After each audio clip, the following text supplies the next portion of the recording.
Hello everyone. जैसा कि हमने देखा अब की बार यमुना जी में बहुत भयंकर बाढ़ आई, जिसकी वजह से बहुत लोगों को अपने घर से डिस्प्लेस होना पड़ा और हमें इतनी भयानक फोटोज देखने को मिली। बट बीइंग एस्पिरेंट हमारे लिए सबसे ज़्यादा ज़रूरी है कि यमुना जी में बाढ़ आई क्यों, उसके क्या क्या कॉजेज़ थे और क्या चीज़ें ऐसी हैं जो करंट में चल रही हैं और हमें पता होनी चाहिए। तो सबसे मेन बात तो ये है कि भाई कॉजेज़ क्या थे, और यमुना जी के बारे में भी हमें थोड़ी बहुत चीज़ें पता होनी चाहिए। कहाँ से यमुना जी ओरिजिनेट होती हैं, कहाँ कहाँ से जाती हैं, क्या लेंथ है उसकी, क्या क्या ट्रिब्यूटरीज हैं। तो ये सब छोटी मोटी चीज़ें हमें पता होनी चाहिए बीइंग एस्पिरेंट, क्योंकि हमारे लिए सबसे मेन बात वही है। ठीक है, तो सबसे मेन बात तो एक भाई, बाढ़ इतनी भयंकर आई क्यों यमुना जी में, तो उसका सबसे बड़ा मेन रीज़न तो भाई क्लाइमेट चेंज है जी। ये जिस तरीके से बदल रहा है उसकी वजह से कब बारिश आ जाती है, कब ठंड आ जाती है, सब पूरा का पूरा क्लाइमेटिक कंडीशंस और वेदर कंडीशन सब चेंज हो रहा है। तो मेन तो यही था क्लाइमेट कंडीशन। और दूसरी बात थी अब की बार वेस्टर्न डिस्टर्बेंस और हमारा मानसून मिक्स हो गया।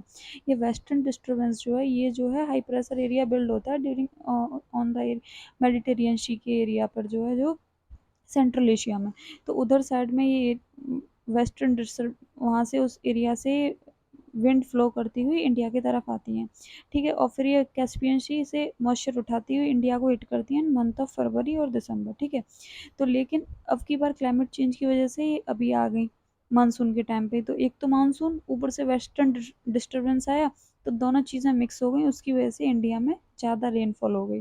तो उसकी वजह से यमुना जी में फ्लड आ गई, और एक साथ फ्लड आई और क्लाउड बर्स्ट हो गए। जैसा कि हमने उत्तराखंड में देखा था, बादल फट गए, तो उसकी वजह से भी हुआ ये कंडीशन। ठीक है, तो और ये तो रीजंस थे कि भाई एक तो वेस्टर्न डिस्टर्बेंस, ऊपर से मानसून, और ऊपर से क्लाइमेटिक कंडीशंस, फ्लड्स आ गई, क्लाउड बर्स्ट हो गए। और पहले जून के महीने तक तो डिफिशियंसी थी बारिश की, बारिश कम आई। ठीक है, और फिर एक साथ बारिश ज़्यादा आ गई, तो उसकी वजह से भी हुआ। और दो चार चीज़ें हैं, ये कॉन्सेप्ट हैं, ये हमारे ज्योग्राफी के इंडियन ओशन डायपोल, ये इस बार पॉजिटिव था। तो जब ये पॉजिटिव होता है तो इंडिया में बारिश ज़्यादा होती है। अल नीनो, और अब की बार आता है ला नीनो। अल नीनो जब आती है तो इंडिया में मानसून की डिफिशियंसी होती है, मतलब कि कम आता है। लेकिन जिस टाइम ला नीनो आता है तो उस बार बारिश ज़्यादा होती है।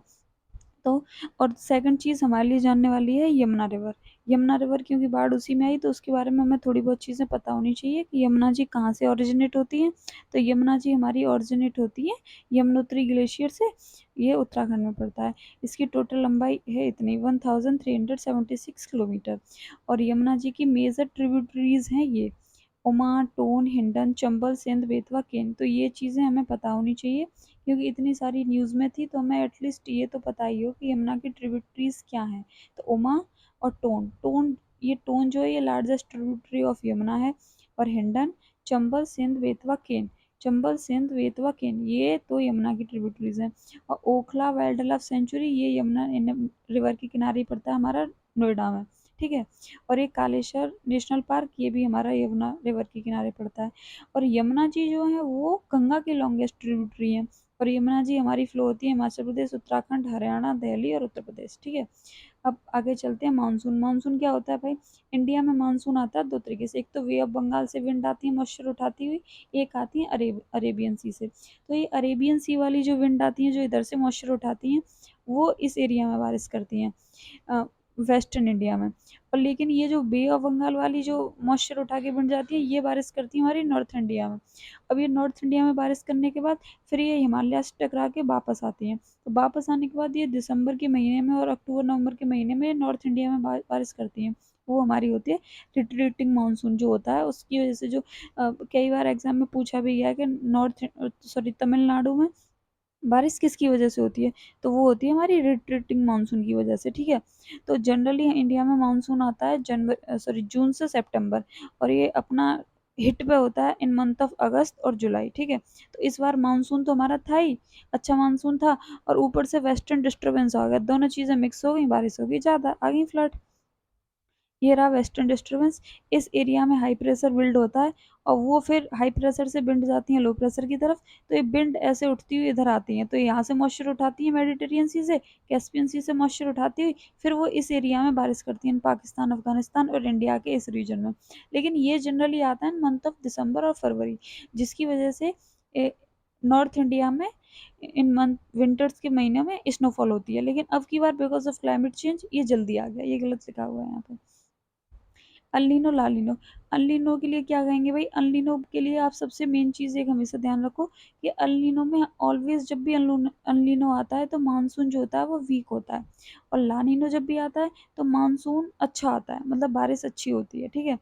ये हाई लो प्रेशर एरिया में क्रिएट करता है इंडिया वाले एरिया में, और ये हाई प्रेशर करता है क्रिएट, तो इसकी वजह से बारिश होती कम होती है, इसकी वजह से बारिश ज़्यादा होती है। विंड ऑलवेज फ्लो करती है high pressure to low pressure, ठीक है। अब यही वही वाली बात, अल नीनो देखो, ये नॉर्मल ईयर है, नॉर्मल ईयर में ये सारा का सारा खेल शुरू होता है यहाँ से, ये इस वाले एरिया में, पेरू वाले एरिया में, और ये जो ईस्टर्न पैसिफिक ओशियन में सब कुछ होता है। तो ये वाली जो बात है ना कि अल नीनो कहाँ पर बनता है भाई, अल नीनो बनता है हमारे ट्रॉपिकल ईस्टर्न पैसिफिक एरिया में, ठीक है।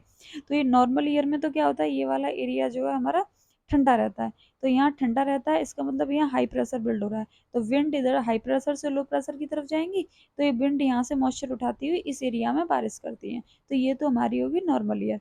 लेकिन जब अल्नीनो आती है जिस साल अल्नीनो आती है, तो यहाँ पे क्या हो जाता है, यहाँ पे हो जाता है एरिया गर्म, तो टेम्परेचर हो गया ज़्यादा, ओशियन का सरफेस जो है वो गर्म हो गया, तो यहाँ पे गर्म हो जाएगा, टेम्परेचर ज़्यादा, प्रेशर कम, तो जब भी प्रेशर कम होगा तो विंड उल्टी आएंगी, तो भाई इस एरिया में ड्रॉट के चांसेस रहते हैं, उससे इंडिया भी इफेक्टेड होता है, और ऑस्ट्रेलिया में तो ड्रॉट और फ्लड्स के चांसेस बने जाते हैं, ठीक है। तो और इस एरिया में एक्सेस रेनफॉल होती है, मतलब बहुत ज़्यादा रेनफॉल हो जाती है। तो अल्नीनो और सॉरी अल्नीनो और नॉर्मल ईयर में बस यही डिफरेंस है कि विंड का चक्कर है, ठीक है। यहाँ पर नॉर्मल ईयर में ठंडा रहता है, इधर चली जाती है विंड, और उसकी वजह से इस एरिया में बारिश होती है, और अल्नीनो आ जाती है तो यहाँ पे गर्म हो जाता है ओशियन सरफेस, उसकी वजह से विंड इधर आ जाती है, तो यहाँ पे ड्रॉट की कंडीशन बन जाती है। और उसके बाद आता है Indian ocean dipole. Indian ocean dipole क्या है, वो डिफरेंस है, Indian ocean dipole is a difference between ocean का जो टेम्परेचर है उसका डिफरेंस है, ठीक है। तो इस अरेबियन सी वाले एरिया का और बे ऑफ बंगाल वाले एरिया के डिफरेंस को हम कहते हैं इंडियन ओशियन डाइपोल, मतलब difference between the temperature of oceans. जब ये पॉजिटिव होता है तो इंडिया में बारिश होती है, और जब ये नेगेटिव होता है तो इंडिया में बारिश कम होती है। लुक एट दिस, ये नेगेटिव फेस है, तो यहाँ इस एरिया में बारिश कम होगी, इस एरिया में बारिश होगी, ठीक है। ये वाला ये नेगेटिव फेस है, इस एरिया में बारिश होगी, ठीक है। और जब ये पॉजिटिव रहेगा तो इस एरिया में इंडिया के में बारिश होगी, और यहाँ पर बारिश नहीं होगी। और मेन बात फ्लड्स आई, लेकिन इसके इम्प्लीकेशंस क्या पड़े, सबसे ज़्यादा इम्प्लीकेशन पड़ते हैं एग्रीकल्चर पे, और उसका नतीजा हमने देखा कि टमाटो प्राइसेस कितने बढ़ गए। उसका रीज़न यही था कि हिमाचल प्रदेश और हरियाणा, उस एरिया में जो फसल थी वो पूरी डिस्ट्रॉय हो गई, ट्रांसपोर्टेशन डैमेज हो गया, उसकी वजह से यहाँ तक दिल्ली तक और जो भी नीचे वाले एरिया के जो स्टेट थे वहाँ तक टमाटो आ ही नहीं पाए, जिसकी वजह से प्राइसेस इतने बढ़ गए, ठीक है। लेकिन हाँ, याद करने वाली चीज़ इसमें यह है कि जो हमारे वाटर रिसोर्सेज हैं वो भी डैमेज होते हैं, लेकिन इसमें फ्लड के आने से हाइड्रो पावर इंक्रीज होती है और वाटर की कंडीशन इंक्रीज पर इम्प्रूव होती है, बढ़िया होती है। हमने कुछ दिन पहले देखा था जब ये फ्लड नहीं आई थी कि यमुना जी में झाग बह रहा है, तो वो झाग बह रहे हैं, लेकिन फ्लड आने से पूरी यमुना जी साफ हो गई, मतलब नेचर ने पूरी यमुना जी को साफ कर दिया। तो ये पॉजिटिव पॉइंट भी है फ्लड का। ट्रांसपोर्टेशन, रोड डैमेज हो जाते हैं लेकिन नेविगेशन अच्छा हो जाता है, क्योंकि पानी बढ़ जाता है तो नेविगेशन इंप्रूव हो जाता है रिवर्स का। हेल्थ कंडीशन पूरी तरह से ख़राब हो जाती है, लोगों की हेल्थ को इम्पैक्ट बहुत बुरी तरीके से पड़ता है फ्लड के आने से। इससे वायरल डिसीजेस बहुत बढ़ जाती हैं, उसका रिजल्ट आप देख ही रहे हो। ये एक तो आई में जो बीमारी चल रही है वो किसकी वजह से चल रही है, फ्लड्स का तो है ही, और ऊपर से एटमोसफेयर में बहुत ह्यूमिडिटी बढ़ गई है, तो ये इस टाइम पे हो ही जाती है। तो ट्रांसपोर्टेशन टाइम हो जाती है, वाटर रिसोर्स इंप्रूव हो जाते हैं, हेल्थ कंडीशन पीपल्स की इफेक्टेड होती है, एग्रीकल्चर डैमेज हो ही जाती है, ठीक है। लेकिन अब गवर्नमेंट के क्या क्या इनिशिएटिव थे, गवर्नमेंट की जो ऑर्गेनाइजेशन है वो किसी भी डिजास्टर को अब अच्छे से उस चीज़ से अच्छे से उभरने के लिए काम करती हैं, जैसे नेचुरल फ्लड रिस्क मिटिगेशन है, नेचुरल डिजास्टर मैनेजमेंट है, इंडियन मेट्रोलॉजिकल डिपार्टमेंट है। ये सब किसके लिए काम करते हैं, किसी भी डिजास्टर से अच्छी तरीके से उभरने के लिए। और ये क्या अब ये फॉरवर्ड में क्या कर सकते हैं कि भाई ये जो भी हमारी ऑर्गेनाइजेशन है ये अच्छे से काम करें, और क्लाइमेट चेंज पे हम अच्छे से ध्यान दें, और क्या इम्प्रूव द डिजास्टर प्रिपेयरनेस, कि पहले से अपनी तैयारी करके चलें कि फ्लड आ सकती है। तो इस वीडियो में मेन चीज़ यही थी भाई कि हमने 2-4 चीज़ें देखी, क्या-क्या कॉजेज़ थे और क्या-क्या उसके इम्प्लीकेशन पड़े, एग्रीकल्चर सबसे ज़्यादा इम्पैक्ट हुई। अब ये अल नीनो और ला नीनो पढ़ने के बाद ये क्वेश्चन देखो, ला नीनो ये वाला यूजुअली ये कोल्ड, बिल्कुल सही है, कोल्ड टेम्परेचर हो जाता है, ठीक है? और एल नीनो के टाइम पे वार्मर ओशियन हो जाता है, ठीक है?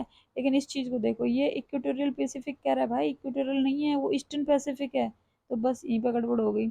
अल नीनो हैज़ ये इफ़ेक्ट करता है और ला नीनो नहीं करता, क्यों नहीं करता? ला नीनो से इम्प्रूव हो जाती है, तो इसका आंसर हो जाएगा डी। इसी के साथ वीडियो का एंड। अगर वीडियो अच्छी लगी हो तो लाइक कर देना, नहीं अच्छी लगी हो तो भी कोई बात नहीं। ठीक है, बाय।